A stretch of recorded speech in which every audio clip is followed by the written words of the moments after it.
walaupun dia punya lapas khusus, tapi bisa dititipkan di tempat lain karena saking itu kan artinya tolak ukur juga bahwa kasus narkoba di satu wilayah itu cukup tinggi berarti ya kalau penghuni lapasnya banyak ya Pak ya. Sebetulnya perlakuannya beda ya? kan, karena namanya anak-anak ya, termasuk dari bangunannya sendiri juga berbeda dengan bangunan-bangunan lembaga pemasyarakatan maupun rutan. Dibuat lebih nyaman mungkin ya. Kan sesuai dengan nomenklaturnya itu lembaga pembinaan khusus. Jadi lembaga pembinaan bukan lapas. Yang uniknya lagi ketika dalam acara itu juga melibatkan untuk menghiburnya itu adalah justru warga binaan yang diberi keterampilan untuk di seni musik gitu. Ya. Itu memang dibolehkan kalau seperti itu ya Pak.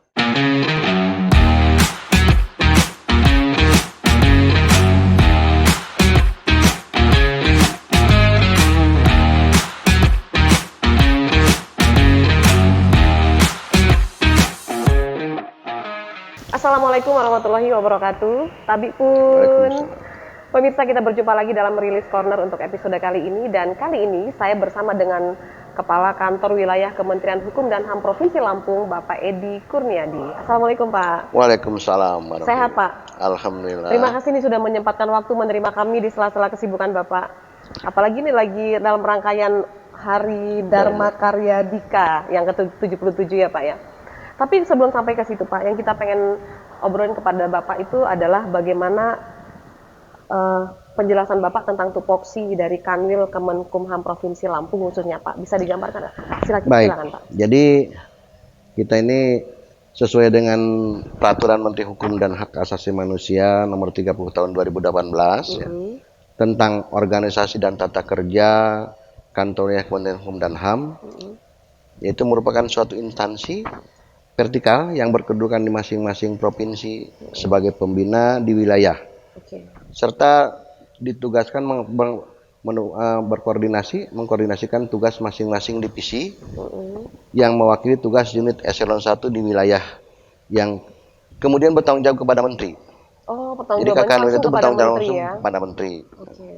Nah di sini ada di setiap kantor itu ada 4 divisi. Ada 4 divisi. 4 divisi. Ya. Boleh Pak, apa saja itu Pak? Yang pertama ada divisi administrasi, itu yang diampu langsung oleh Sekretariat Jenderal di dalam pelaksanaan masalah administratif dan fasilitatif. Selanjutnya ada divisi pemasyarakatan, itu yang diampu oleh Direktur Jenderal Pemasyarakatan. Ada juga divisi imigrasi, yang diampu langsung oleh Direktur Jenderal Imigrasi. Satu lagi divisi pelayanan hukum dan HAM. Itu diampu oleh 6 unit eselon 1. Ada Direktorat Jenderal Administrasi Hukum Umum, ada Balitbang Kumham, ada Direktorat Jenderal HAM ya. Terus ada juga Dirjen Peraturan Perundang-undangan, ada juga BPHN, dan ada Direktur Jenderal KI. Dan di Kanwil ini semua lengkap itu ada di sini ya Pak ya? Di Kanwil itu. Kalau di Kanwil sendiri? Di Kanwil itu lengkap semuanya. Lengkap semuanya. Berikutnya Pak, kalau untuk lingkup kerja, wilayah kerja itu seperti apa nih kalau di Kanwil? Lingkupnya hanya Provinsi Lampung atau bagaimana Pak? Kalau Kanwil Kementerian Hukum dan HAM Lampung ya otomatis hanya mencakup wilayah hukum yang ada di Provinsi Lampung. Terus ya UPT. Nah, kita sekarang bicara tentang UPT. UPT apa saja yang ada di bawah naungan dari Kanwil Kemenkumham Lampung? Dan di sini ada UPT itu hanya ada 2 unit ya untuk UPT di pemasyarakatan dan imigrasi. Nah, pemasyarakatan ada 23, imigrasi ada 3. Nah, dari 23 UPT itu ada 16 lapas rutan, ada 4 balai pemasyarakatan, dan 3 rumah penyimpanan barang sitaan negara. Rumah penyimpanan barang sitaan negara. Ya. Oke. Nah. Dan untuk imigrasi kita punya 3 UPT, yaitu Kantor Imigrasi Kelas 1 Bandar Lampung, itu yang TPI ya, dengan TPI-nya. Ada Kantor Imigrasi Kelas 2 Kota Bumi, dan Kantor Imigrasi kelas 3 ya, bukan kelas 2, kelas 3 Kalianda. Jadi belum belum di semua wilayah di Provinsi Lampung ada. Memang hanya itu atau ada kemungkinan bisa bertambah itu Pak kira-kira? Kalau yang sesuai dengan undang-undang, setiap kabupaten kota itu harus ada lapas rutan yang pasti mah.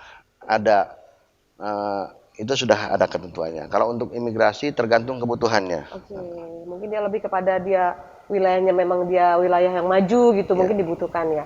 Tapi kalau lapas dan rutan itu setiap kabupaten harus Itu ada. harusnya ada semua, tapi karena perkembangan kan sesuai dengan pengembangan wilayah, Wilayah ada pemekaran dan lain sebagainya, gitu ya. tentunya itu juga menyesuaikan dengan anggaran yang tersedia di wilayah tersebut. bukan di kementerian kita sendiri. Oh gitu. Untuk membangun, karena permintaan kadang-kadang kan seperti di Pesawaran dengan Pringsewu itu kan pemekaran baru. Oke. Tadinya kan Lampung Selatan. Oh iya, tadinya masuknya di Lampung Selatan. Ya, itu sampai saat ini juga masih di Kalianda.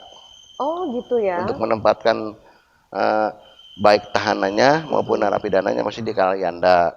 Karena wilayah hukum kalian Lampung Selatan. Nah, itu sudah meminta, tapi kan kita juga menyesuaikan dengan anggaran yang tersedia baik dari Kementerian Keuangan sendiri maupun juga dengan dari Kementerian Hukum dan HAM-nya sendiri. Tapi tetap diusulkan ya. Tetap kita usulkan, Pak. Apalagi mungkin daerah pemekaran yang baru seperti pesisir barat itu masih harus menunggu lagi berarti ya Pak? Iya. Oke. Jadi mereka lebih menginduk kepada wilayah sebelumnya. Iya. Oke, sebelum pemekaran. Jadi kalau dia pesisir barat, baliknya ke Liwa gitu ya, ke Lampung Barat. Baik Pak. Ini banyak sekali ya Pak ya, ada UPT, ada 26 berarti semuanya nih Pak. 23 ini lapas ya. Nah itu tersebar di seluruh kabupaten kota seprovinsi Lampung. Tapi ada pembagian lagi, ada lapas anak, kalau lapas anak ada di mana? Ada berapa? Lapas anak hanya ada satu. Hanya ada satu. Dengan lapas perempuan satu, itu yang spesifikasinya. Oh gitu. Kalau lapas perempuan di mana ya Pak? Di Waihui. Oh itu gabung sama narkoba ya? Itu gabung ada 4 unit lapas teknis, lapas narkotika, rutan kelas 1 Bandar Lampung, juga lapas perempuan kelas 2 Bandar Lampung dan Rubakan kelas 1 Bandar Lampung. Oh begitu. Baik. Jadi kita lebih banyak ngomong tentang lapas, nggak apa-apa nih Pak ya, supaya pemirsa lebih paham juga nih. Kalau lapas narkoba itu hanya satu, kita hanya punya satu. Hanya punya satu ya. Jadi pernah nggak kejadian itu saking banyaknya tahanan di situ dititipkan juga di lapas lain? Pernah juga seperti itu nggak Pak? Untuk lapas narkoba betul memang kita ini hanya memiliki satu lapas. Namun karena hampir di setiap lapas itu over kapasitas. Kalau kita menampung khusus kasus narkotika saja ada di satu lapas di Waihui itu tidak akan pernah. Nggak ketampung ya. Makanya saat ini pun di setiap lapas rutan yang ada itu yang hampir 60% itu penghuninya adalah kasus-kasus narkoba. Oh iya. Walaupun dia punya lapas khusus, tapi bisa dititipkan di tempat lain karena saking itu kan artinya tolak ukur juga bahwa kasus narkoba di satu wilayah itu cukup tinggi berarti ya kalau penghuni lapasnya banyak ya Pak ya. Sebetulnya bukan hanya di Lampung saja, itu hampir di semua wilayah di Indonesia ini hampir semua lapas rutan kasusnya isinya adalah kasus narkoba paling banyak. Paling banyak narkoba. Oke, baik. Terus kalau untuk dia rumah penyimpanan barang sitaan ya Pak ya, itu apa sih Pak, bisa dijelasin nggak Pak? Apa saja? Jadi itu setiap yang kasus-kasus yang ada barang buktinya yang menjadi disita negara atau menjadi pampasan negara itu disimpan di rubah. Pemeriksaan barang sitaan negara itu di rubah. Kita ada berapa Pak di Lampung? Di kita ini hanya ada 4 ya. Hanya 4 ya. Bandar Lampung, 3. Bandar Lampung 1, di Metro 1, dan di Kota Bumi 1. Oh gitu. Baru kita punya 3 rubasan. Itu pun sebetulnya secara wilayah hukum tidak bisa mengcover. Sebetulnya ya. Karena terlalu luas wilayahnya.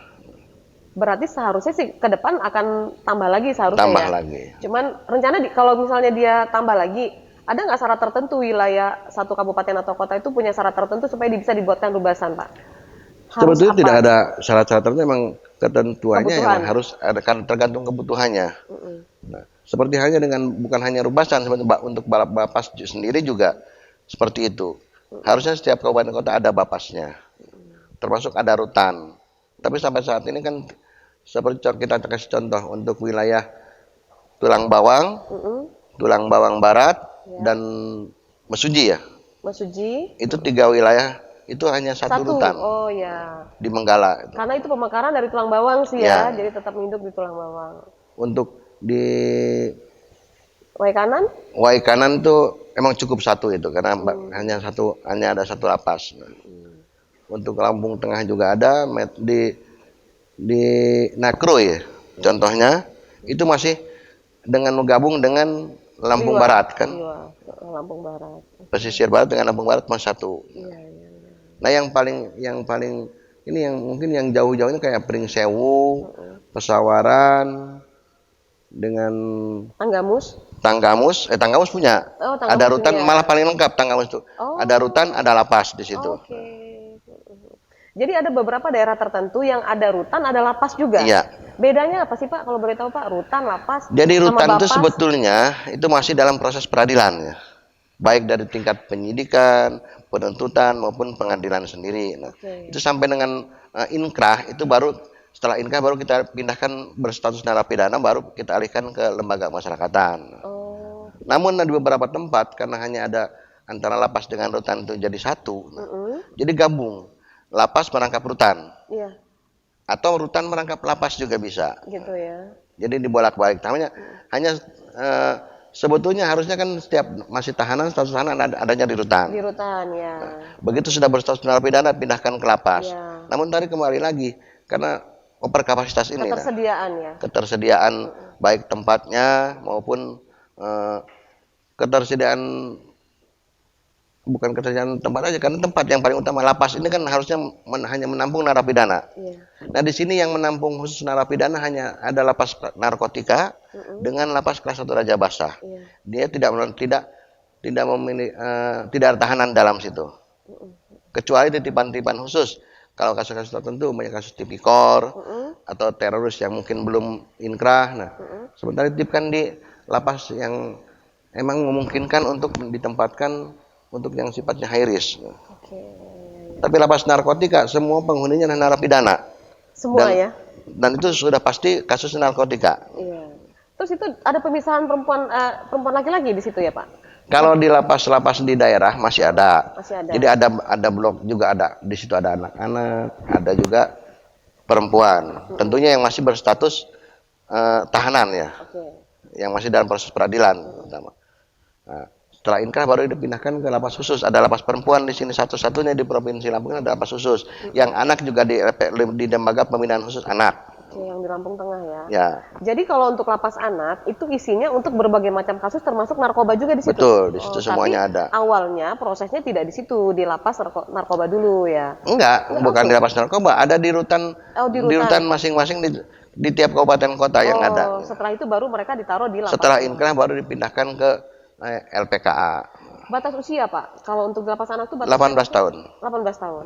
Ya, oke. Jadi memang kok 18 tahun itu masih 18 tahun ke bawah itu masih masuk dalam anak. Perlakuannya pun beda ya Pak ya? Sebetulnya perlakuannya beda kan. Ya? Karena namanya anak-anak ya termasuk dari bangunannya sendiri juga berbeda dengan bangunan-bangunan lembaga pemasyarakatan maupun rutan. Dibuat lebih nyaman mungkin ya? Kan sesuai dengan nomenklaturnya itu lembaga pembinaan khusus. Jadi lembaga pembinaan bukan lapas. Oh ya, jadi dia lebih pembinaan. Iya. Diberikan keterampilan mungkin Pak? Sama, ada sekolahannya yang belum yang masih statusnya masih sekolah disekolahin lagi, ikut sekolah, program-program sekolah seperti dan itu sama gurunya juga dari sekolah yang ada di sekitarnya. Oh gitu. Jadi seperti sekolah biasa ya? Iya. Ada pesantren dan lain sebagainya semua ada di situ. Saya dapat informasi bahwa dari masing-masing lapas seperti di Kalianda, di Lampung Tengah itu pada para warga binaan itu diberikan keahlian yang akhirnya seperti membentuk UMKM Pak. Itu apakah kebijakan dari masing-masing UPT sendiri atau memang seperti itu secara keseluruhan? Sebetulnya program keseluruhan untuk lapas rutan sama semuanya. Ya. Namun kembali lagi kepada ya termasuk bagaimana sarprasnya di UPT tersebut, apakah sudah memadai atau belum, apakah juga kerjasama dengan pihak-pihak ketiganya. Karena untuk program-program kemandirian itu kita yang pasti harus bekerja sama dengan pihak-pihak ketiga. Nah, contohnya dari mulai instrukturnya untuk membuat keterampilan khusus semuanya, baik itu pertukangan, jahitan atau dan lain sebagainya itu menggunakan instruktur dari luar. Hal lain yang ingin saya tanyakan sedikit Pak tentang lapas.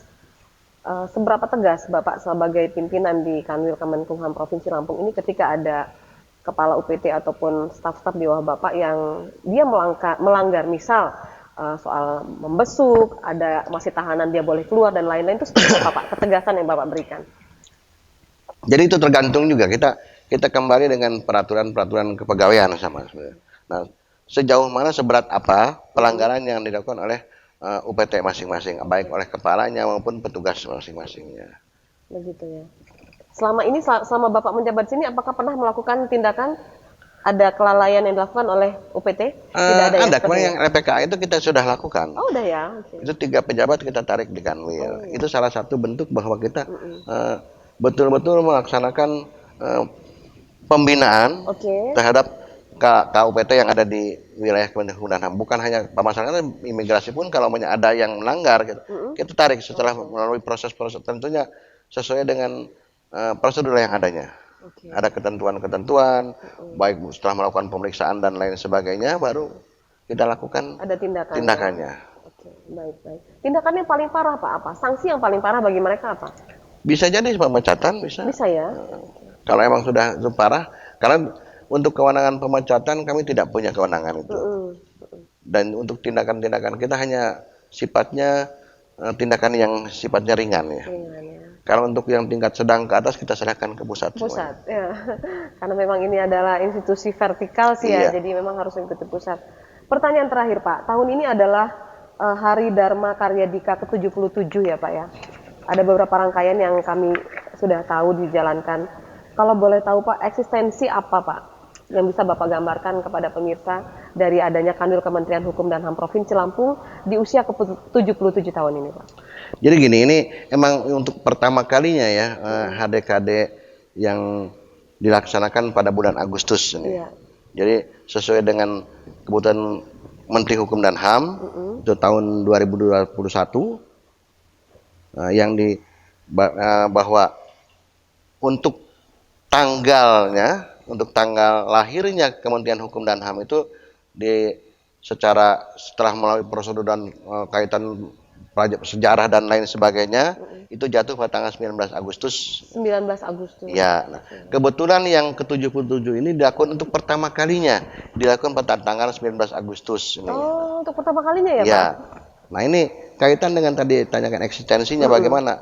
Nah ini makanya kita adakan secara semeriah mungkin. Jadi agar masyarakat pun bisa paham betul bahwa bahwa hari ulang tahun Kementerian Hukum dan HAM ini tanggal 19 Agustus. Nah, kegiatannya sebanyak mungkin dan semeriah mungkin ya kita laksanakan.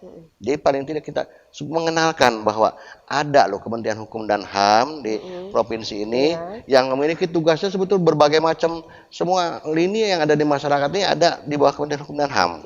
Kaitan dengan Kementerian Hukum dan HAM semuanya. Nah, kadang kita juga di samping itu juga kita menjalin silaturahmi antara sesama petugas Kementerian Hukum dan HAM yang ada di provinsi ini. Jadi rangkaiannya cukup banyak tuh ya. Saya lihat kemarin ada berbagai macam lomba, juga ada jalan sehat, sepeda santai. Terus yang uniknya lagi ketika dalam acara itu juga melibatkan untuk menghiburnya itu adalah justru warga binaan yang diberi keterampilan untuk di seni musik gitu. Itu memang dibolehkan kalau seperti itu ya Pak. Jadi semuanya kita kan melibatkan semua unsur yang ada di Kementerian Hukum dan HAM. Kegiatannya juga, kegiatan itu sebetulnya kemarin itu hanya kegiatan puncak itu kan kegiatan hanya untuk satu kegiatan jalan santai dan sepeda aja, bersepeda dan jalan santai sebetulnya.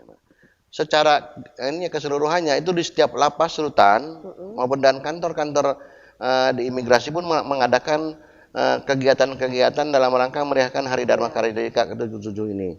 Terutama di lapas rutan karena di situ kan kita memberikan hiburan bagi warga binaan juga. Warga binaan ya. Dan kalau untuk yang bukan hanya band saja sebenarnya di sini kita tampilkan, banyak lagi. Jadi di setiap lapas rutan itu menggali potensi-potensi yang mereka milikinya. Kan hampir semua sebetulnya secara keseluruhan kan setiap manusia itu kan punya potensi masing-masing. Tinggal digali kita aja hanya ya. mengoptimalkan potensi yang dimiliki mereka, mengarahkan bakat-bakatnya, si A ini bakatnya ini, si B ini. Supaya mereka juga menjalani masa tahanan juga ada manfaatnya ya. Iya, jadi Keluar paling ada- tidak setelah dia selesai menjalani masa ada pidananya, keahlian ya. nah memiliki keahlian dan Iya. punya bekal untuk Oke. terutama untuk nanti setelah bebasnya. Oke. Makanya ada kemandirian itu. Kenapa bekerja sama dengan UMKM dan lain sebagainya? Karena kita mengarah ke produktif supaya warga binaan pun ikut bisa berpartisipasi nanti setelah selesai itu menjadi masyarakat yang punya yang produktif, Bisa bermanfaat untuk bermanfaat masyarakat bagi banyak. paling tidak bagi dirinya sendiri dan keluarganya serta masyarakat otomatis kan. Iya, baik. Pak, sedikit closing statement sebelum kita tutup ya Pak ya. Bapak punya pesan apa kepada staf Bapak, kepada orang-orang yang mengabdikan dirinya di Kementerian Hukum dan HAM dalam menjalankan tugasnya? Apa yang ingin Bapak sampaikan? Yang ingin saya sampaikan ke terus seluruh jajaran Kementerian Hukum dan HAM yang ada di Lampung ini, marilah kita bekerja dengan penuh keikhlasan. Karena apapun yang kita lakukan ada untuk kepentingan, bukan hanya untuk kepentingan pribadi, tapi untuk kepentingan negara semata. Kalau kita bekerja dengan ikhlas, dengan sesuai dengan motonya kami. Apa sih Pak? Moto kami di Lampung ini kan Lampung saya pasti kece. Nah, jadi kerja keras, kerja cepat, dan kerja cerdas. Oke. Kerja keras, kerja cepat, dan kerja cerdas. Sukses selalu ya Pak. Amin. Nanti kita ngobrol lagi mungkin lebih detail lagi kepada masing-masing divisinya. Nah, untuk selanjutnya bisa nanti untuk lebih detail apa sih tugas fungsi pokok di Kementerian Hukum dan HAM ini. Nah, Iya. itu nanti ada divisi masing-masing. Masing-masing akan menjelaskan. Nanti divisi pemasyarakatan akan menjelaskan khusus tentang lapas rutan, bapas, rubasan. Nah, begitu pula dengan di imigrasi, bagaimana sih peran keimigrasian di masyarakat. Nah, dengan pelayanan hukum dan HAM itu yang paling banyak di Yankum sebetulnya, pelayanan hukum dan HAM Lampung itu. Baik. Itu nanti bisa bagaimana berperan dengan pemerintah daerah, melakukan harmonisasi dan lain sebagainya. Karena semua lini ada di situ Ada semuanya. di situ. Baik. Termasuk pelayanan hukum dan juga kaitan dengan kesadaran hukum masyarakat pun ada di situ. Hak asasi manusia manusia setiap warga negara punya Termasuk hak. penyuluhan hukum. Penyuluh hukum juga ada di kami semua. Karena kami punya tenaga penyuluh hukum, punya perancang untuk setiap peraturan perundang-undangan yang ada di daerah di provinsi di masing-masing pemerintah daerah itu. Nanti kita akan melakukan harmonisasi dengan masing-masing pemerintah daerah. Produk-produk hukum daerah itu pasti harus melakukan harmonisasi dengan Dan itu disesuaikan dengan masing-masing wilayah kabupaten iya, kota ya tentunya Pak ya? kita. Oke, baik.